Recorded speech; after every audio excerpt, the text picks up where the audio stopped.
निजामाच्या काळात जाच इतका वाढला होता की लोक अक्षरशः कंटाळून गेले होते. म्हणजे अन्याय, जुलूम, महिलांवर त्रास, हा सगळा गावोगावी जो उच्छान मांडलेला होता, तर लोक घाबरलेले होते, आवाज उठायला कोणी तयार नव्हतं.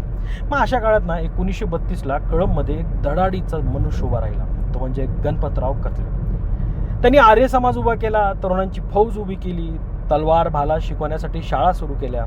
कतलेजी म्हणजे जणू धडाडीची चालती बोलती शाळाच. दबल्या लोकात आग आणणारे, भीती काढून ताकद देणारे. एक प्रसिद्ध किस्सा तर असा आहे की कळंबच्या जवळ एका धनदांडग्याचं घर होतं, तर त्याने मुलगी पळून नेली होती. मग ही बातमी लागली आणि कतलेजी सरळ तलवार घेऊनच त्या धनदांडग्याच्या महालात गेले. बाहेर राजाकारांचा पहारा बाजूला सारत ते आत गेले आणि ती मुलगी सुखरूप बाहेर आणली.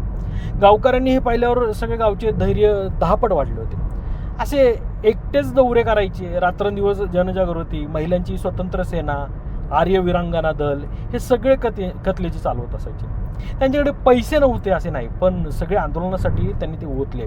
नंतर गावातील श्रीमंत लोकांनी तुम्ही जे करता ते आम्ही करणार नाही, पण साथही सोडणार नाही म्हणत त्यांना खुलेपणाने मदत करायला सुरुवात केली. कळंबचं आंदोलन एवढं मोठं झालं की दिल्लीतील मोठमोठे नेतेही इथे भेट द्यायला यायला लागले. अनेकांनी त्यांचं कौतुक केलं. अटल बिहारी वाजपेयींचाही एक उल्लेख आहे, म्हणजे तो खूप महत्त्वाचा आहे. त्यांनी एका सभेत गणपतराव कतले यांच्याबद्दल बोलताना खास म्हटलं होतं की हैदराबाद मुक्ती जो लढा आहे तो खरा बळ ते कतलेंसारख्या निर्भीड कार्यकर्त्यांनी त्यांच्या धाडसांमुळे आणि मराठवाड्यात स्वातंत्र्याची पहिली हवा निर्माण झाली ती फक्त आणि फक्त कतलेंजींमुळे.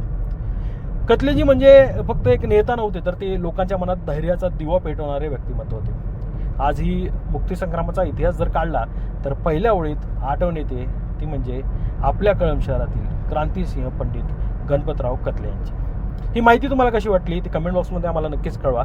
आणि आज कारमध्ये बसून ही सगळी माहिती तुम्हाला सांगतोय कारण आज बातमीसाठी मी जरा जिल्ह्याबाहेर आलो होतो, तर पण आपलं जो खंड पडू नये म्हणून ही माहिती तुमच्यापर्यंत मी पोहोचवलेली आहे. तर 100% आपल्या पेजला लाईक करा, यूट्यूबवर जर पाहत असाल तर सबस्क्राईब करा आणि इंस्टाग्रामवर जर पाहत असाल तर फॉलो करा. धन्यवाद.